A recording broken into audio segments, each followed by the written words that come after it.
Bienvenidos a su programa Espacio Político con Mario Alberto Salgado.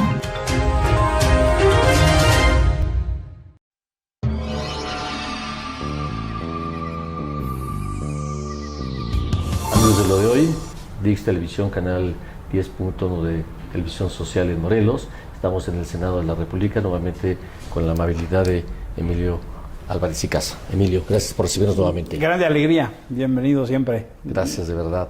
Pues en fin, un hombre intenso, trabajando en tu postura, en tu posición, congruente, eso me queda muy claro y lo celebramos tanto. En Chiapas, ¿qué encontraste? Tuvimos una visita a la frontera sur, esencialmente organizado por 3 colectivos de organizaciones, uno que refiere a la política migratoria, otro que refiere a un trabajo en contra de las detenciones arbitrarias y un tercero que es un observatorio sobre la situación de derechos humanos en el sureste mexicano. Son unas 60 organizaciones que han venido levantando la voz de lo que sucede en la frontera sur. Nos invitaron a un grupo de legisladores para hacer lo que se conoce como una visita in situ, una visita en territorio, en lugar, ¿no? Claro. Porque nos mandan informes, pero no es lo mismo. Y fue una visita, pues, interpelante, ¿no? Estuvimos en estaciones del Instituto Nacional de Migración, intentamos entrar a los albergues del DIF, que no nos permitieron. Estuvimos en albergues privados, entrevistamos a personas migrantes por fuera, vimos a expertos, estuvimos en reuniones con organizaciones internacionales tipo ACNUR, tipo UNICEF, tipo la Organización Internacional de Migraciones, la OIM, también con representantes de entidades de derechos humanos como la CNDH o la Comisión Estatal o la Defensoría Pública, una visita muy completa y tiene 2 lados, ¿no? Una que tiene que ver con la toma de testimonios directas con personas migrantes y otra que tiene que ver con una lectura más en lo general.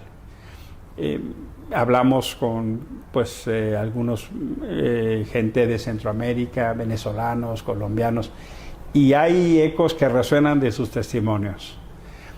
Un hombre que nos dice, nos hacen sentir que no valemos nada, nos tratan como perros. Una señora de El Salvador que le dice a sus hijas, no hablen. No hablen porque si les identifican el acento nos va mal. Un fenómeno de testimonios donde crece en México una alarmante xenofobia, es decir, un odio por ser extranjero. Y hay una problemática en Tapachula, en la frontera sur, que es una bomba de tiempo. Letreros específicos donde hacen referencia a que solo se contratan mexicanos, que no quieren extranjeros. Hay un cambio muy radical de lo que era una comunidad muy armónica. Claro. Tapachula era alguno de los lugares de almacenes que tenían el mayor promedio de venta nacional. Por ejemplo, estos clubes de compras, ¿no? Por no hacer el anuncio, tenían el récord nacional porque la gente de Guatemala iba a Tapachula a comprar. Almacenes pues de ropa o de enseres domésticos estaban por encima, si no es que no solo encima de la media, sino los más altos en ventas nacionales. Esa parte de Mesoamérica es una sola comunidad, pero la política migratoria ha destruido todo eso. Ahora hay un fenómeno de miedo, de amenaza, de rechazo a los extranjeros. ¿Hay política migratoria? Ese es el problema. El problema es justo que en lo estructural este gobierno decidió cambiar la política migratoria y en esencia cambia lo que tradicionalmente México tenía como una política de solidaridad. Vamos, de bienvenida. Ahora es una política de seguridad, le llaman de securitización, es decir, se aborda desde el paradigma de la seguridad. Tienes desde la frontera misma en el Suchiate desplegada la Guardia Nacional, que no son otra cosa más que soldados con un gafete diciendo Guardia Nacional. Tienes a policías, tienes a todo, incluso militares, conteniendo. Y de hecho, en Chiapas hay 3 cinturones de suyo para detener a los migrantes. Amenazan, por ejemplo, a los taxistas, a los camioneros, a los colectivos que si mueven migrantes los multan y les quitan la licencia, en un aparato de coacción para impedir al máximo que se muevan las personas migrantes. Y hay una segunda implicación muy importante, que es cambiaron las reglas de la solicitud de asilo y de la migración. ¿Qué quiere decir eso? Que entonces ahora Chiapas es una especie de gran bolsón, es una especie de gran estación migratoria. Obligan a las personas que solicitan refugio o asilo a hacer el trámite donde lo pidieron. Pero el fenómeno está absolutamente colapsado. El año pasado, México recibió más de 131,000 solicitudes de refugio y asilo. Eso nos coloca en el segundo a nivel mundial, solo para que tengamos una dimensión de lo que eso implica.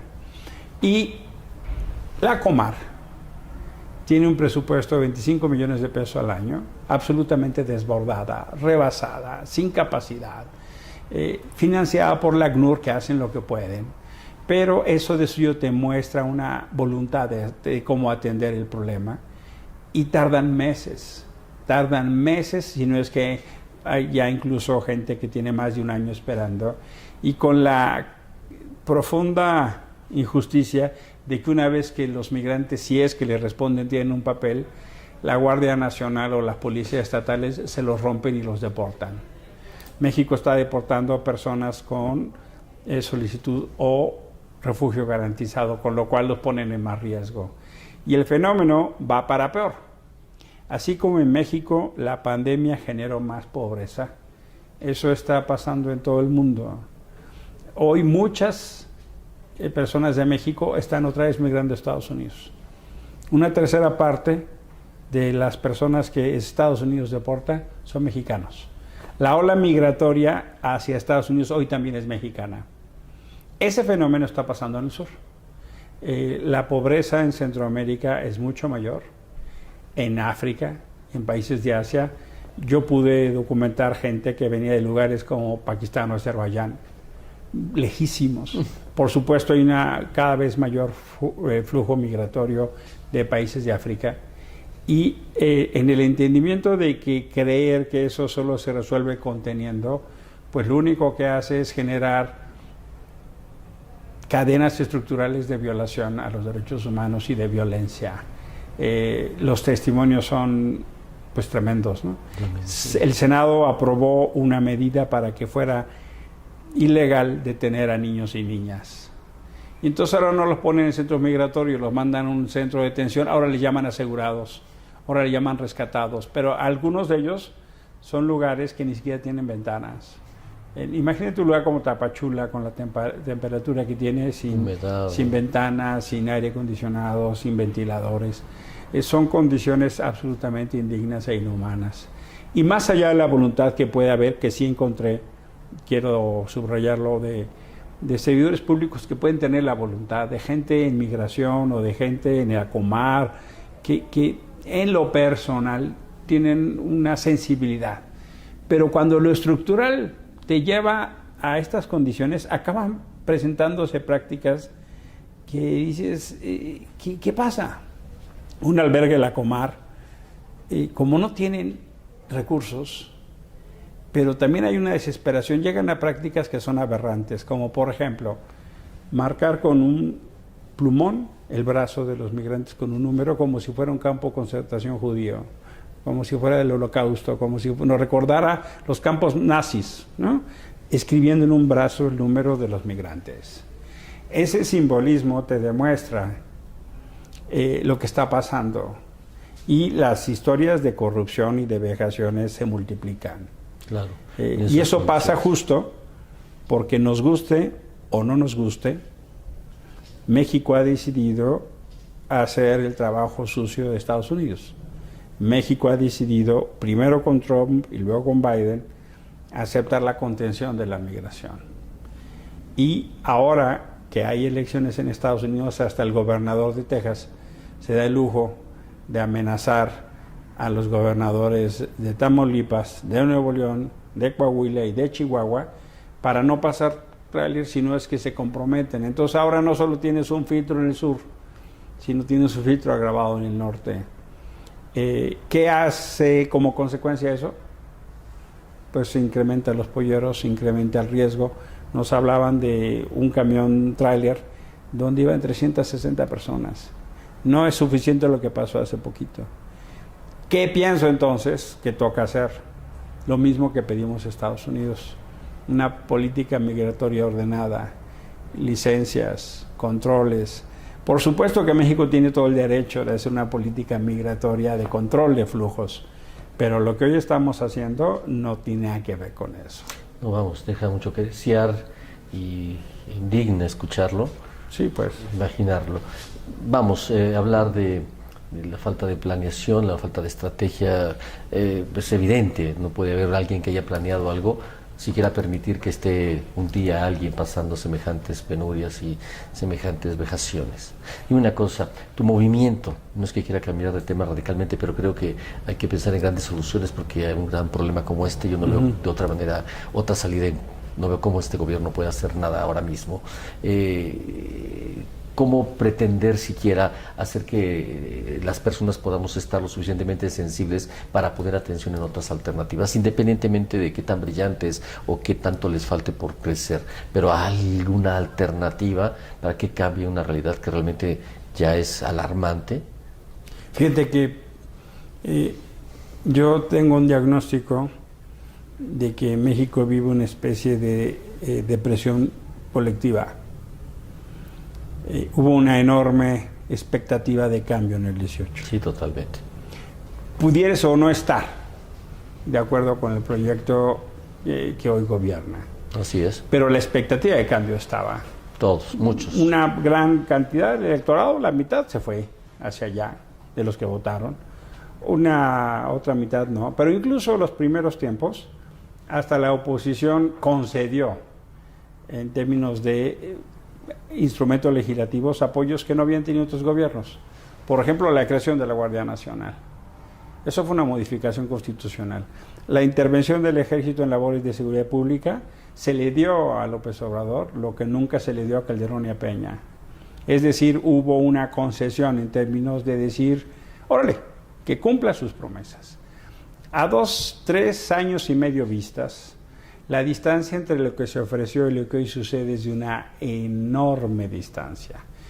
Se dice que la distancia entre la expectativa y la realidad es el tamaño del desencanto. Hoy pienso que cada vez más hay grandes masas de mexicanos y mexicanas desencantadas. Para mí el número más cierto de eso fue este ejercicio de la revocatoria.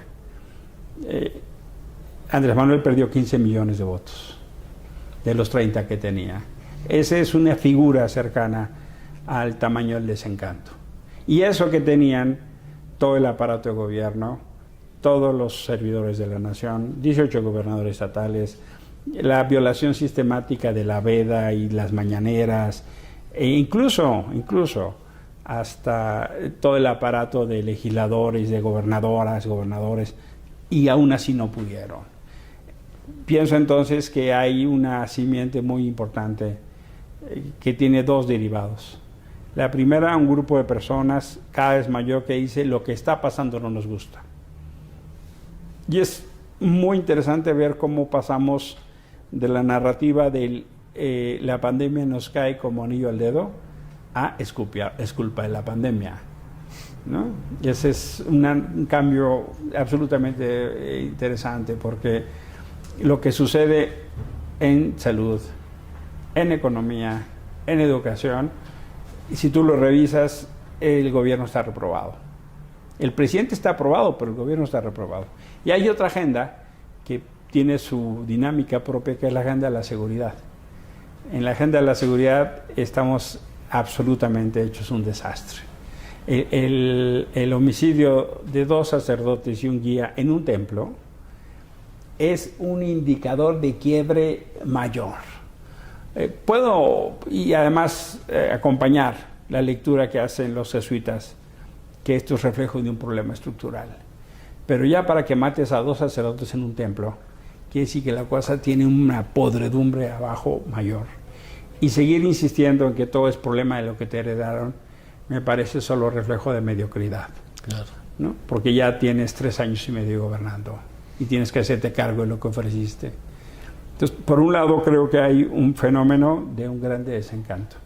Y por otro pienso que hay una masa creciente de personas que buscan organizarse en términos de poder construir una opción de futuro. Porque el dilema que hoy tenemos es que no podemos regresar a ninguna de las dos versiones de pasado inaceptables.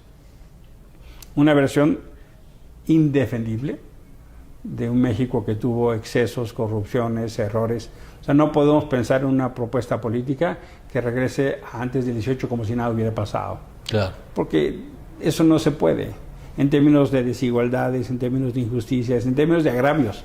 Hay mucha gente que dice, oiga, háganse cargo, ¿no? Y la segunda es un México irrepetible. O sea, no podemos seguir pensando en las soluciones de los 70s o de los 60s o de los 30s, cuando hoy tenemos horizontes, por ejemplo, en tecnología muy distintos, o por ejemplo en términos de cambio climático.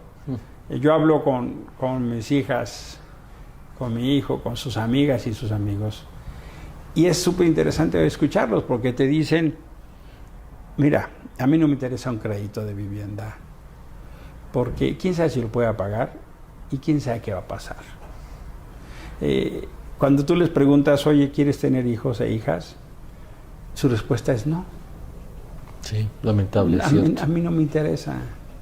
Una de mis hijas decía, mira, papá, hoy es irresponsable querer tener hijos. Y yo le decía, fíjate qué interesante. Tu abuela, mi madre, tuvo 15 hijos. Yo soy de una familia grande. Ya veo. La primera murió y luego tuvieron 14 hijos. De esos 14 yo soy el 12. Vamos. Entonces le digo, fíjate, tu abuela tuvo 15, tu madre tuvo 3, y tú partes tu saque de inicio para empezar a platicar, ¿no? Así estamos chupando tranquilos, vamos a platicar. Sí. Yo no quiero tener hijos porque es irresponsable. Entonces, a ese entendimiento de las cosas, tú no le puedes decir, hombre, vamos a seguir quemando combustible fósil para generar energía. A ese entendimiento de la vida, tú no puedes decirle, no, mira, lo que necesitamos es seguirle generando electricidad a partir de quemar combustóleo. Porque te voltean a ver y dicen, ¿en dónde estás parado? O sea, ¿no te das cuenta en serio que esto va para mayor? Claro, que esto no es ¿cómo así? el piso. Y que México es una de las 15 principales economías del mundo y que lo que haga México sí tiene impacto. O sea, no somos Timbuktu. Sí, claro. O sea, sí México tiene un empaque, y además tiene un empaque regional.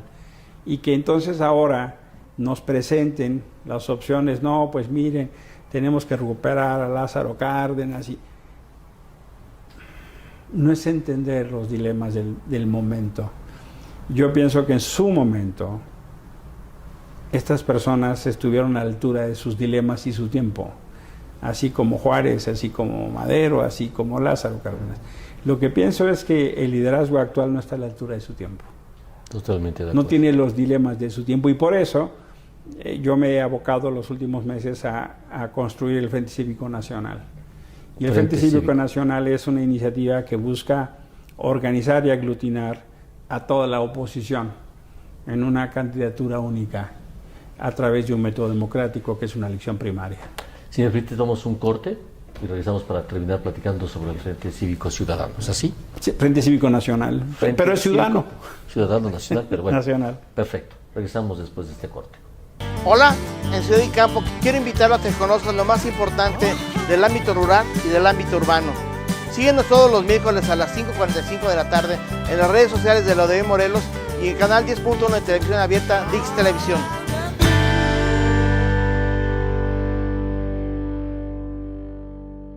Bienvenido a este tu programa La Danza de la Vida. Queremos invitarte a que escuches grandes personalidades de la cultura mexicanas de talla nacional e internacional. Todos los domingos a las 7 de la noche en lo de Hoy Morelos y Dix Televisión.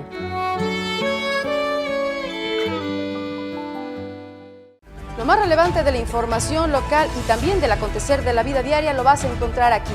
Síguenos a través de nuestras redes sociales de Lo de Hoy Morelos en nuestra segunda emisión de 2 a 3 de la tarde y la tercera de 8 a 9 de la noche. Por supuesto, también en el canal Televisión Abierta 10.1 ViX Televisión. Bienvenidos a Estampa Morelos. Este es un espacio en donde estaremos recibiendo a diferentes personalidades que nos contarán toda su vida y además sus más profundos recuerdos. Síguenos a través de las redes sociales de Lo de Hoy Morelos todos los miércoles a las 6:45 de la tarde y también el canal 10.1 ViX Televisión. Emilio, nos decías, Frente Cívico Nacional, un candidato único de oposición. ¿Es factible? Tiene, bueno, se oye interesante, tiene lógica, claro, pero en función de intereses, PRI, PAN, vamos, es complejo. Es complejo, pero es más complejo no hacer nada. No, bueno, pues claro. Es más claro. frustrante, ¿no? Ya hubo un buen ejercicio, que fue el 21. El 21 hubo una masa crítica que dijo: no queremos que Morena tenga la mayoría constitucional. Y esa masa se organizó y lo logramos. Se trata de hacer mejor lo que hicimos en el 21. Se trata de entender los dilemas de la democracia con más democracia. Por eso queremos muy sencillamente decirlo de dos maneras. Hay mucha gente que se preocupa y dice: ¿qué hago? ¿Qué hago? Tú vas a las reuniones y dices: ¿qué hago? ¿Por dónde? ¿No? ¿Por dónde? Esta es una manera. Y la segunda es muy fácilmente generar una corriente de opinión que empuje la unidad. Porque sí, el PRI tiene sus contradicciones, el PAN tiene sus contradicciones, el PRD, el MC, pero también Morena. O sea, las contradicciones son intrínsecas a la política y a la democracia. Pero entonces, ¿en qué sentido lo hacemos? Lo hacemos en el sentido de que no acabamos de ver una persona que congregue a la oposición o a las oposiciones. Un liderazgo que digas: hombre, es indiscutible que esa persona nos congrega. La verdad, no. No hay. En algún momento no había duda de que Peña Nieto iba a ser el candidato. En algún momento no hubo duda que Fox sería, o que López Obrador, o que Cárdenas, por ponerte ejemplos. Sí. Claro. Hoy no es así. Bueno, entonces, si no tenemos una figura que nos congregue, tengamos un método que nos legitime, que nos organice. Y ese método es promover, para más tardar septiembre del 23, una elección primaria entre quienes desde la oposición quieran competir. El Frente Cívico Nacional claramente tiene un talante opositor, en el sentido de que no nos gusta lo que vemos y queremos construir una alternativa. Por supuesto que hay quien dice: hombre, es muy complicado. Sí, claro que sí. Pero el primer dilema, por así ponerlo, Mario, es cómo nos organizamos los que no estamos de acuerdo.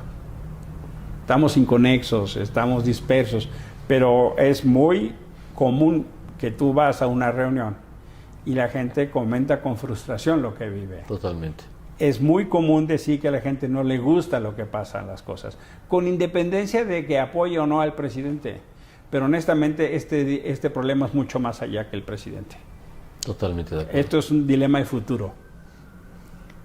Andrés, ahí está. Yo pienso que él va a terminar su periodo y en su caso, si quiere continuarlo, haremos lo que tengamos que hacer dentro del marco pacífico y legal para evitarlo. Pero yo creo que ese tren ya se fue. Tal vez, como muchos presidentes, tenía la seducción. Ahora eventualmente quiere un maximato, continuar a través de sus corcholatas, él les llama así. A mí me parece irrespetuoso. Totalmente. Pero él les llama así y ellos han aceptado ese término. Ese juego. Pero yo sí pienso que entonces tocan tres cosas. Uno, una elección primaria, a más tardar en septiembre del 23. Dos, un gobierno de coalición. La Constitución ya lo establece. Es una forma de gobierno que, además, dicho sea de paso, sucede en todo el mundo. Sí. La manera en que la Alemania unificada se convirtió en una suma de desafíos a la primera potencia europea fue con un gobierno de coalición. tuvieron 18 años de gobierno de coalición, que generó las bases para que Alemania detonara desde la pluralidad una estabilidad política que les dio crecimiento económico. Eso es la propuesta central. Y la tercera es que esta persona, quien ocupe la candidatura, con este equipo de gobierno, que sea plural y diverso, tengan un mandato y lleguen a hacer lo que les pedimos hacer. No se pongan de ocurrentes, no se pongan a hacer aeropuertos, y no se pongan a hacer obras que se inundan y que luego quién sabe quién va a pagar. Es decir, que tengamos un programa nacional para que quede muy claro a qué responde. Yo pienso que hay un momento de emergencia nacional, pienso que hay que entender que necesitamos un gobierno de reconstrucción, pienso que hay que entender que el daño de muchas cosas que se han destruido a la mala va a tomar tiempo en recuperarse, por ejemplo, el sistema de salud, por ejemplo, en revertir la militarización del país, por ejemplo, en enfrentar el control territorial que hoy tiene el narco. De seguir como vamos, la herencia del gobierno de Andrés Manuel López Obrador va a ser un narcoestado militarizado y autoritario. Contundente, la explicación ha sido extraordinaria, digo, es una exposición desde una perspectiva que muchos comparten y me parece que el equilibrio es fundamental. Es una propuesta que evidentemente tal vez la única que veo en corto y que con perspectiva no es sencilla, no es fácil, pero bueno, celebramos que tengas esta iniciativa con gente también importante que sabemos está acompañándote en este proyecto. Amigos de Lo Doy, es un gusto estar con Emilio Álvarez y Casa en su oficina en el Senado. Gracias, Mario. Estaremos muy pendientes de lo que siga sucediendo. Gracias Mi nuevamente privilegio. por la oportunidad. Que estés muy bien. Gracias. Espacio Político con Mario Alberto Salgado.